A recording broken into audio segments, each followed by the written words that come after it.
Hola, bienvenidos a Esquina Literaria. Soy Yolanda Miranda y les estoy compartiendo la lectura de este libro de Animales a Dioses, breve historia de la humanidad. Recién empezamos el capítulo número 11 que se llama Visiones Imperiales y el día de hoy vamos a leer Imperios del Mal. En nuestra época imperialista se citó inmediatamente detrás de fascista en el léxico de palabrotas políticas.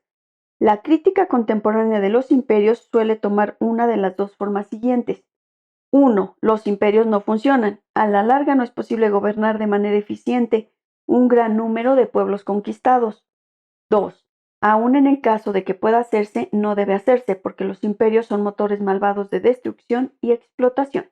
Todos los pueblos tienen derecho a la autodeterminación y nunca deben estar sometidos al dominio de otros. Desde una perspectiva histórica, la primera afirmación es simplemente absurda y la segunda es muy problemática. Lo cierto es que el imperio ha sido la forma más común de organización política en el mundo a lo largo de los últimos 2500 años. Durante estos 2 milenios y medio, la mayoría de los humanos han vivido en imperios. El imperio es asimismo una forma de gobierno muy estable.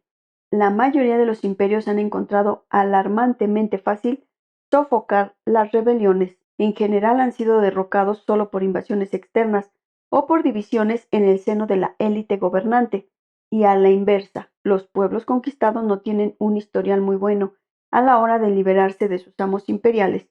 La mayoría de ellos han permanecido sometidos durante cientos de años, normalmente han sido digeridos poco a poco por el imperio conquistador, hasta que sus culturas distintas han terminado por extinguirse. Por ejemplo, cuando el Imperio Romano de Occidente cayó finalmente ante las tribus germánicas invasoras en 1476 después de Cristo, los numantinos, avernos, helvecios, samnitas, lusitanos, umbros, etruscos y cientos de otros pueblos olvidados que los romanos habían conquistado siglos antes, no se levantaron del cadáver eviscerado del imperio como Jonás del vientre del gran pez. No quedaba ninguno de ellos. Los descendientes biológicos de las gentes que se habían identificado como miembros de aquellas naciones, que habían hablado sus lenguas, adorado a sus dioses y contado sus mitos y leyendas, ahora pensaban, hablaban y adoraban como romanos. En muchos casos la destrucción de un imperio no significaba en absoluto independencia para los pueblos sometidos. En lugar de ello, un nuevo imperio ocupaba el vacío creado cuando el antiguo se desplomaba o se retiraba. En ningún lugar ha sido esto más evidente que en Oriente Próximo. La actual constelación política en esa región, un equilibrio de poder entre muchas entidades políticas independientes con fronteras más o menos estables, casi no tiene parangón en ningún momento de los últimos milenios. La última vez que Oriente Próximo experimentó una situación de este tipo fue en el siglo VIII a.C., hace casi 3000 años, desde el surgimiento del imperio neoasirio en el siglo VIII a.C. hasta el hundimiento de los imperios británicos y francés a mediados del siglo XX después de Cristo.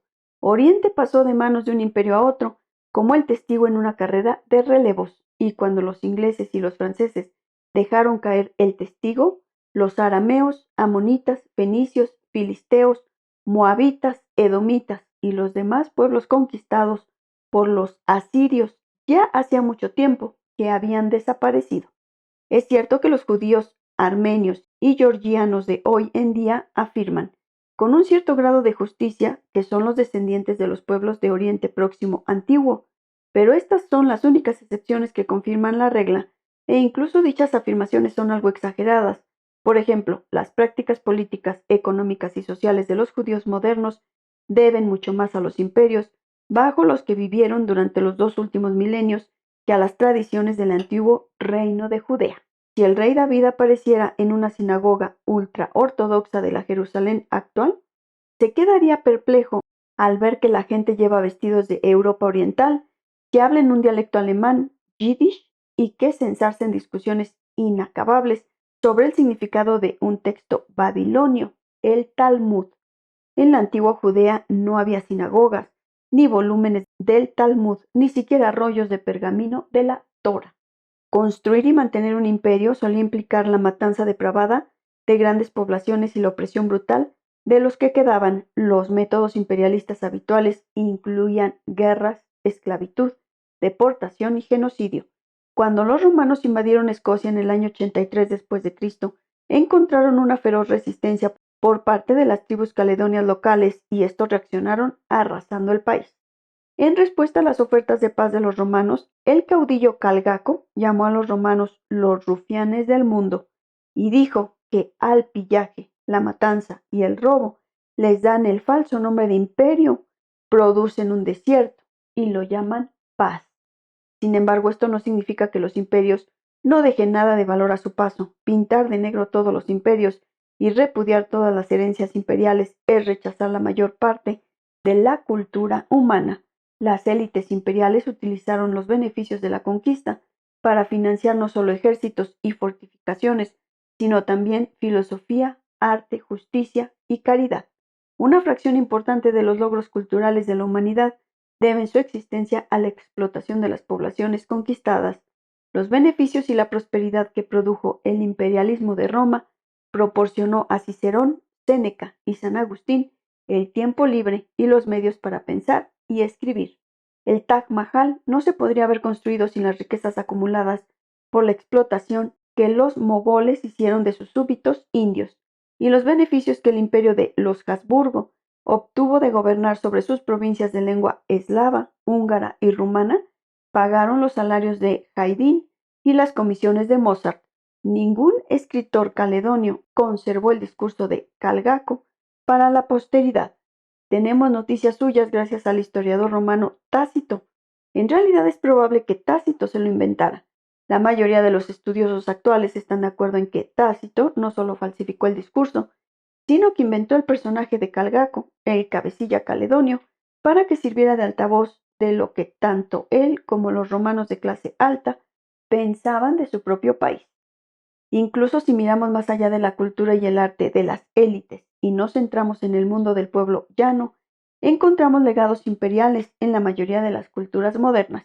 Hoy en día la mayoría de nosotros hablamos, pensamos y soñamos en lenguajes imperiales que nuestros antepasados se vieron obligados a aceptar por la fuerza de la espada.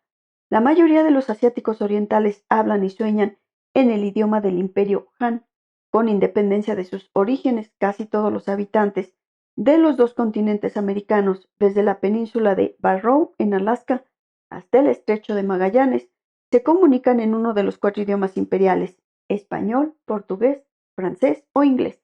Los egipcios actuales hablan árabe, se consideran árabes y se identifican de todo corazón con el imperio árabe que conquistó Egipto en el siglo VII y que aplastó con puño de hierro las repetidas revueltas que se originaron contra su autoridad. Unos 10 millones de zulúes en Sudáfrica se remontan a la época zulú de gloria en el siglo XIX, aunque la mayoría de ellos descienden de tribus que lucharon contra el imperio zulú y que solo fueron incorporados a él después de sangrientas campañas militares. Espero que les haya gustado la lectura del día de hoy de este libro de Animales a Dioses, breve historia de la humanidad de Yuval Noah Harari. Los espero en el próximo video para continuar con esta y otras lecturas. Muchas gracias por escuchar.